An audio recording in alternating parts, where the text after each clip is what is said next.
नाज़रीन अस्सलाम वालेकुम, मैं हूँ इमरान वसीम। नाज़रीन, आज के इस प्रोग्राम में जो बड़ी ख़बरें आपके साथ हम शेयर करने जा रहे हैं, एक तो आपको ये बताएंगे कि डोनाल्ड ट्रंप को अपने ओहदे का हल्फ़ उठाने से कबल इमरान ख़ान की क्या ख़बर दी गई। दूसरी नाज़रीन ख़बर है, तहरीक इंसाफ का एक ख़त है और उस ख़त के ज़रिए एक तीर से PTI 2 शिकार करने निकली है। तीसरी खबर नाजरीन, अब PTI के लिए अच्छी खबर है, न जाने बुरी खबर है। संजीदा मुज़ाकरा तहरीक इंसाफ कर रही थी, नहीं कर रही थी, लेकिन हुकूमत जुडिशल कमीशन पे तैयार हो गई है। इसकी डिटेल भी अभी कुछ देर में आपके साथ आपकी खिदमत में पेश करेंगे, लेकिन प्रोग्राम का आगाज़ नाज़रीन करेंगे दो बड़ी अहम ख़बरों से। एक तो इस्लामाबाद हाई कोर्ट में बड़ी अहम हेयरिंग होने जा रही है। दूसरा, जो सुप्रीम कोर्ट में तौहीन अदालत का केस जिसे जस्टिस मंसूर शाह साहब सुन रहे हैं, इसे अचानक से डीलिस्ट किया गया, लेकिन फिर भी आज हंगामी समाअत का इम्कान है और सरप्राइज़ आ सकता है। दोनों सूरतों में सरप्राइज़ आ सकता है। इन दो ख़बरों से अपने प्रोग्राम का आगाज़ करेंगे, लेकिन सबसे पहले आपसे चैनल सब्सक्रिप्शन की दरख्वास्त करेंगे कि जिन दोस्तों की तरफ से चैनल सब्सक्राइब नहीं किया गया, उनसे दरख्वास्त होगी कि चैनल को सब्सक्राइब कर लें, बेल आइकॉन का बटन प्रेस करें। वीडियो अगर पसंद आए तो इसे लाइक भी करें और शेयर भी करें। इस्लामाबाद हाई कोर्ट में नाज़रीन जो आज हेयरिंग होने जा रही है, उसमें मिशाल यूसुफजई उन्होंने एक कंटेम्प्ट की दरख्वास्त जेल इंतज़ामिया के ख़िलाफ़, अडयाला जेल के हुकाम के ख़िलाफ़ दायर कर रखी है, जिसका मकसद ये है कि मुलाकात की इजाज़त नहीं दी जा रही। एक तो नाज़रीन इस पर समाअत होनी है, बड़ी अहम हेयरिंग होगी। कन्विक्शन के बाद इमरान खान साहब के साथ मुलाकातों में मसाइल का सामना, मुश्किलात का सामना, रुकावटों का सामना। दूसरा नाज़रीन जो मुकदमा है वो 26 नवंबर के हवाले से है। 26 नवंबर को जब PTI का यहाँ पे मजमा मुज़ाहिरीन पहुँचे, तो उसके बाद जब यहाँ से सारे लोग छट गए, डिस्पर्स हो गए, तो फिर मुकदमात का इंदराज भी हुआ और उसमें इंसदादे दहशतगर्दी के कानून की दफ़ात भी लगाई गई। तो उस पर अली मीन गंडापुर साहब ने इस्लामाबाद हाई कोर्ट से रिजू कर रखा है कि जो ATA की दफ़ात लगाई गई हैं, इन दफ़ात को ख़त्म किया जाए। सिंपल मुकदमा बन सकता है, लेकिन यहाँ पे ATA की दफ़ात का इतलाक़ नहीं होता है। तो ये दो मुकदमात का आज इस्लामाबाद हाई कोर्ट में देखते हैं क्या फ़ैसला होता है।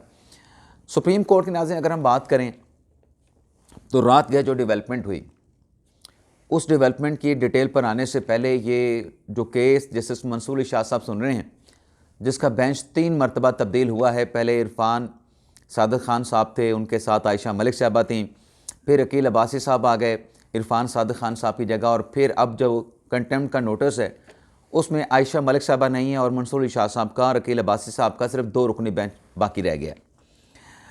अब नाज़रीन इसमें जो मामला मतलब तनाज़ा बना वो ये है कि 20 जनवरी को मंसूर शाह साहब कहते हैं कि हमने केस लगाया था, लेकिन जुडिशल ऑर्डर के बावजूद इंतज़ामी साइट पर जो है हमारा ऑर्डर बदल कर उस केस को फिक्स ही नहीं किया गया और कॉन्स्टिट्यूशनल बेंच को भिजवा दिया गया 27 जनवरी के लिए।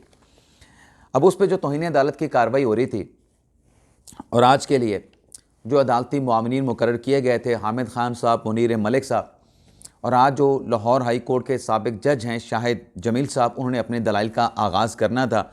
अटॉर्नी जनरल ऑफिस की जानिब से भी दलाइल दिए जाने थे, लेकिन रात के नाज़रीन डेवलपमेंट ये हुई है कि जो बेंचेस हैं, रेगुलर बेंचेस, 1 नंबर बेंच उसमें मंसूर शाह साहब बैठे हैं, रेगुलर बेंच नंबर 2 और 6 और 5, इस तरह से जो है वो एक नोटिस जारी किया गया जिसमें कहा गया कि ये बेंचेस जो है वो डीलिस्ट कर दिए गए हैं। यानी जो आज मंसूर शाह साहब की अदालत में तौहीन अदालत का मुकदमा ज़ेर समाअत आना था, जिसमें एक क्वेश्चन फ्रेज़ किया गया था, क्या जो कमेटी है, प्रैक्टिस एंड प्रोसीजर कमेटी है, वो जब एक मरतबा जुडिशल ऑर्डर हो जाए, जो लगा मुकदमा अदालत के सामने है, क्या उसको निकाल के किसी दूसरे बेंच में भेजा जा सकता है। इस पर आज आर्गूमेंट होने का और आर्गूमेंट मुकम्मल होने का और केस कंक्लूड होने का और फैसला होने का इम्कान नज़र आ रहा था, लेकिन इस डीलिस्टिंग के नोटिस के मुताबिक तो आज इस केस की समाअत नहीं होगी। लेकिन आज मुझे थोड़ा सा डाउट नज़र आता है। डाउट इस हवाले से कि जिस तरीके का ये सुप्रीम कोर्ट की वेबसाइट के ऊपर नोटिस जारी हुआ, जिस तरीके का डीलिस्टिंग नोटिस होता है, ये उस तरह का डीलिस्टिंग नोटिस नहीं है। और अगर ये सिर्फ तौहीन अदालत का केस और इसके अलावा सप्लीमेंट्री केसेस मंसूर शाह साहब की अदालत में डीलिस्ट किए गए हैं, तो तब भी हंगामी समाअत होने का इसलिए इम्कान मौजूद है कि जो सलाहुद्दीन अहमद हैं, जिन्होंने पिछली मरतबा भी 20 जनवरी को मुकदमा समाअत के लिए मुकर्रर ना होने पे कमरा अदालत में ठहर कर ये कहा था कि केस शाह साहब नहीं लगा, हम तो आ गए, हमें कोई इंटीमेट नहीं किया गया तो केस नहीं लगा। तो मंसूर अली शाह साहब ने रजिस्ट्रार ऑफिस को बुला लिया था, सुप्रीम कोर्ट के रजिस्ट्रार को बुला लिया था। अगर तो सिर्फ शाह साहब की अदालत में सिर्फ एक ही केस, वही कंटेम्प्ट वाला डीलिस्ट हुआ है, ये सप्लीमेंट्री कॉजेज डीलिस्ट हुई है, तब तो हंगामी समाअत होने का इसलिए इम्कान है कि सलाहुद्दीन अहमद खड़े होकर आज फिर कहेंगे ये केस नहीं लगा। तो फिर मंसूर अली शाह साहब रजिस्ट्रार सुप्रीम कोर्ट को बुला लेंगे, शहबाज खान को आओ बुलाओ, बताओ क्यों ये केस समाअत के लिए मुकर्रर है। तो ये एक डेवलपमेंट हो सकती है। लेकिन अगर पूरा का पूरा बेंच जो है वो डीलिस्ट कर दिया गया है, तो फिर क्या सलाहुद्दीन अहमद ने अदालत के सामने पेश होना जब अदालत लगी नहीं होगी, शाह जी का बेंच नहीं बैठा होगा।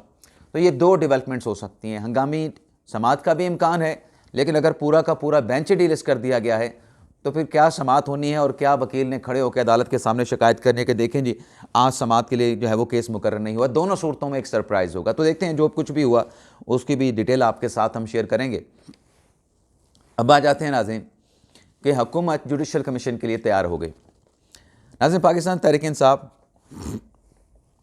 जिनकी तरफ से अपने रिटन मुतालबात, दो मुतालबात जिसमें एक असीरान की रिहाई, दूसरे जुडिशल कमीशन बनाने की बात की गई, लेकिन 22 नुकात की सूरत में 22 नुकात की सूरत में हुकूमत के सामने रखे गए।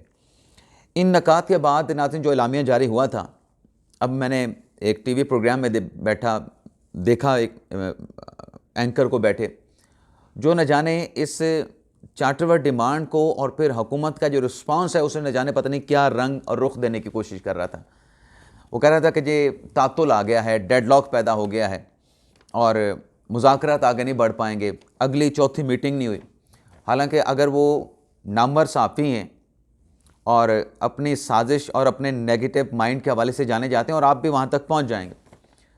अगर वो सिर्फ एलामिया पढ़ लेते, एलामिया में ये लिखा है कि 7 रोज़ के अंदर हुकूमत उन तहरीरी मुतालबात का जवाब देगी और 7 रोज़ भी वर्किंग डेज़, जो कि 28 नवंबर का दिन बनता है, यानी 28 जनवरी का दिन बनता है, यानी 28 जनवरी तक हुकूमत ने तहरीक इंसाफ के मुतालबात का तहरीरी तौर पे जवाब देना है। तो अभी तो हम 22 जनवरी में बैठे हैं, तो उन नामवर साफ़ी साहब को क्या जल्दी है और झूठ, गलत बयानी, हक़ाइक़ को तरोड़ मरोड़ के पेश करने की क्या ज़रूरत है? कोई मकसद हो सकता है। आजकल डॉलर्स यूट्यूबर्स की टर्म्स तो यूट्यूबर्स के लिए इस्तेमाल होती है, लेकिन जो इस किस्म के सहाफ़ी हैं जो अपना यूट्यूब चैनल भी चलाते हैं, उनके लिए क्या इस्तेमाल किया जाए? वो नेशनल मीडिया पे बैठ के इस तरह की बात कर रहे हैं, यूट्यूब पे तो नहीं बैठ के बात कर रहे हैं। उनके लिए क्या टर्म जो है मुतारफ़ करवाई जाए, आप मुझे देखने वाले गाइड कर सकते हैं। अब नाज़रीन, हुकूमत ने तो जब जवाब देना है सो देना है, लेकिन एक और ऑफ़र हुकूमत ने तहरीक इंसाफ को कर दी है और वो नाज़रीन ऑफ़र की गई है जनाब अपने ख्वाजा आसिफ साहब की तरफ से। और ऑफ़र ये है कि अगर तहरीक इंसाफ रज़ामंद हो और तहरीक इंसाफ इजाज़त दे तो माजी के जो साबिक DGI रह चुके हैं, एक जनरल ज़हीरुल इस्लाम साहब हैं और एक जनरल शुजा पाशा साहब हैं।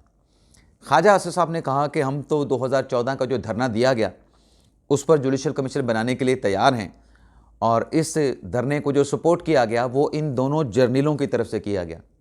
साबिक DGI के दो DG जनरल ज़हीरुल इस्लाम, जनरल शुजा पाशा, इमरान खान साहब के उस धरने, उस लॉन्ग मार्च के जो कि 2014 में दिया गया उसके ख़िलाफ़ थे। अब ख्वाजा आसिफ साहब कहते हैं कि अगर इमरान खान साहब राज़ी हो तो हम बनाने के लिए तैयार हैं। लेकिन क्या नाज़रीन सवाल पैदा होता है कि पाकिस्तान तहरीक इंसाफ इस जुडिशल कमीशन के लिए तैयार हो जाएगी? इस जुडिशल कमीशन के लिए तैयार हो जाएगी? तो नाज़रीन ज़ाहिर सी बात है, तहरीक इंसाफ क्यों तैयार होगी? किसी से ढका छुपा नहीं कि उन धरनों के पीछे कौन था, कौन नहीं था और क्या सब कुछ होता रहा, क्या सब कुछ करने की कोशिश की जाती रही। लेकिन बहरहाल ख्वाजा आसिफ साहब ने जो है वो एक कार्ड जो है वो फेंक दिया है और वो कार्ड ऐसा है जो कि ना निगला जाए ना उगला जाए तहरीक इंसाफ के लिए। तो इस पर तहरीक इंसाफ जवाब देने के बजाय मेरे ख्याल से खामोशी अख्तियार करेगी। लेकिन आज एक और चीज़ भी है, यहाँ पर तो जुडिशल कमीशन बनाने के लिए तैयार नहीं, लेकिन जो पाकिस्तान तहरीक इंसाफ बाकी मामलात को लेके चल रही है उसमें जो चीफ़ के लिए ख़त लिखा गया है तहरीक इंसाफ की तरफ से, उसमें नाज़रीन बज़ाहिर ऐसा लगता है कि जैसे एक तीर से दो शिकार करने चली है PTI और वो शिकार होते हुए नज़र भी आ रहे हैं। मामला नाज़रीन ये है कि जो PTI का इंट्रा पार्टी इलेक्शन का मुकदमा है जो इलेक्शन कमीशन में पेंडिंग पड़ा है, उसमें आप ये देखें कि अभी तक तहरीक इंसाफ ने अपना होमवर्क मुकम्मल नहीं किया, बज़ाहिर जो प्रोसीडिंग इलेक्शन कमीशन में चल रही है। लेकिन नाज़रीन, ये मामला होमवर्क मुकम्मल होने का नहीं है, इसके पीछे पूरा एक प्लान मौजूद है। प्लान नाज़रीन ये है कि अब आप देखें कि इस केस में जो इंट्रा पार्टी इलेक्शन हुआ नहीं हुआ, तहरीक इंसाफ से जवाब मांगा गया था कि आप अपना जवाब दे दें। आज के दिन तक तहरीक इंसाफ ने वो तो जवाब जमा करवाया, गुज़िश्ता रोज़ इलेक्शन कमीशन में प्रोसीडिंग हुई और उसमें चीफ इलेक्शन कमीशन ने कहा कि जनाब आप बताएं, आपका जवाब पेंडिंग है, आपने अभी तक अपना जवाब नहीं दिया। तो बैरिस्टर गौहर खान साहब ने अपना जवाब कहा कि हमने जमा करवा दिया है। फिर नाज़रीन, chief election commissioner Sikandar Sultan Raja साहब ने कहा कि यहाँ पर और भी दरख्वास्त गुजार हैं जिन्होंने आपके खिलाफ पटिशन दायर कर रखी है। अकबर एस बाबर साहब कहते हैं कि आप अजनबी हैं, आपके अकाउंट्स की जांच पड़ताल की जाए, तो इन दरख्वास्तों का भी आप जवाब दें ताकि एक ही मरतबा जो है वो कार्रवाई का आगाज़ हो जाए, आपके तमाम रिटन स्टेटमेंट आ जाए। अब वो दरख्वास्तें तो बाकी लोगों की बहुत पहले की आ चुकी हैं, लेकिन बैरिस्टर गौहर साहब ने उन दरख्वास्तों का जवाब तक जमा नहीं करवाया। तो फिर जब सिकंदर सुल्तान राजा साहब ने यह मामला उनके सामने रखा, तो तब जनाब बैरिस्टर गौहर साहब ने कहा कि मैं जल्द इन दरख्वास्तों के ऊपर भी अपना जवाब जो है वो दाखिल करवा दूँगा। अब नाज़रीन, जो मकसद नज़र आ रहा है तहरीक इंसाफ का कि ये ताख़ीर करने का, ताख़ीरी हरबे इस्तेमाल करने का, और अब 12 फरवरी की डेट पड़ गई है। तहरीक इंसाफ को एक तो कोशिश ये है पाकिस्तान तहरीक इंसाफ की कि किसी तरीके से ये केस जो है वो डिसाइसिव यानी फ़ैसला होने की तरफ न चला जाए, क्योंकि जब फ़ैसला होगा तो इम्कान मौजूद है कि तहरीक इंसाफ के ख़िलाफ़ फ़ैसला ना आ जाए। खौफ, एक परेशानी नज़र आती है। दूसरा ये है कि तहरीक इंसाफ ये डिले करके ये करना चाह रही है कि जो chief election commissioner Sikandar Sultan Raja साहब, उनके रिटायरमेंट का वक्त गुजर जाए। अब 26 जनवरी को उन्होंने रिटायर होना है, तो 22 फरवरी की डेट तो पड़ गई है। तो एक तीर से दो शिकार करने में तहरीक इंसाफ कामयाब नज़र आ रही है। लेकिन नाज़रीन, अब जो नई अमेंडमेंट्स हुई हैं उसकी रोशनी में जो चीफ इलेक्शन कमिश्नर साहब हैं वो तब तक काम करते रहेंगे जब तक नए चीफ इलेक्शन कमिश्नर की तैनाती नहीं हो जाती। उसमें शायद 45 दिन का बार भी दिया गया है, और तहरीक इंसाफ की तरफ से 2 खतूत भी लिखे गए हैं चीफ इलेक्शन कमिश्नर की तैनाती के लिए, जिसमें एक स्पीकर कौमी असम्बली अय्याज सादिक साहब को लिखा गया है, एक लेटर जो है वो चेयरमैन सेनेट सादिक संजानी साहब को लिखा गया है। अब देखते हैं कि ये अपोजिशन लीडर की मुशावरत के साथ चीफ इलेक्शन कमिश्नर और मेंबरान इलेक्शन कमीशन की तैनाती होनी है, तो देखते हैं ये प्रोसेस जो है वो कैसे कब शुरू होता है और कैसे मुकम्मल होता है। वज़ीर आज़म अपोजिशन लीडर मुशावरत करते हैं या फिर इसके लिए पार्लिमानी कमेटी जो है वो तश्कील देना पड़ेगी। दूसरी नाज़रीन खबर ये है डोनाल्ड ट्रंप साहब वाली, कि तहरीक इंसाफ की तवक्कुआत तो रहीं और शायद अब भी पाकिस्तान तहरीक इंसाफ की तवक्कुआत हैं कि डोनाल्ड ट्रंप आएंगे और इमरान खान साहब की आज़ादी का परवाना उनकी जानिब से जारी कर दिया जाएगा। लेकिन आज जो स्पीच की डोनाल्ड ट्रंप की तरफ से, उसमें कहीं भी ज़रा बराबर भी इमरान खान साहब का जिक्र नहीं था, तहरीक इंसाफ का जिक्र नहीं था, यहाँ तक कि पाकिस्तान का भी जिक्र कहीं डोनाल्ड ट्रंप साहब की तकरीर में नहीं था। अब नाज़रीन, मामला ये है कि जो ख़बर सामने आई है उस खबर में एक ट्वीट है, एक क्रेडिबल सहाफ़ी है जिनकी तरफ से ट्वीट किया गया है। पहले तो नाज़रीन मैं ट्वीट आपको बताऊँगा और फिर बताऊँगा आपको अंदर की खबर। ये नाज़रीन अमजद हुसैन बुखारी साहब हैं जो ये लिखते हैं कि अहम तरीन चबुर्जी का चर्सी बता रहा है कि एक दोस्त मुल्क के अहम तरीन शख्सियत ने अमेरिकी सदर डोनाल्ड ट्रंप को इंतहाई करीबी ज़रिए से पैगाम भेजा है। डोनाल्ड ट्रंप को इंतहाई करीबी ज़रिए से अहम शख्सियत ने पैगाम भेजा है कि वह बानी PTI के मामला से गुरेज करें और इसमें कोई मुदाखलत ना करें।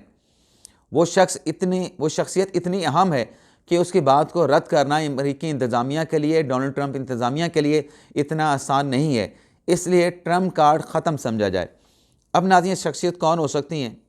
ये शख्सियत नाज़रीन मोहम्मद बिन सलमान के भाई खालिद बिन सलमान होंगे, और बताने वाले ये बताते हैं कि मोहम्मद बिन सलमान के छोटे भाई खालिद बिन सलमान के डोनाल्ड ट्रंप के जो बड़े दामाद हैं उनके वो इंतहाई करीबी दोस्त हैं।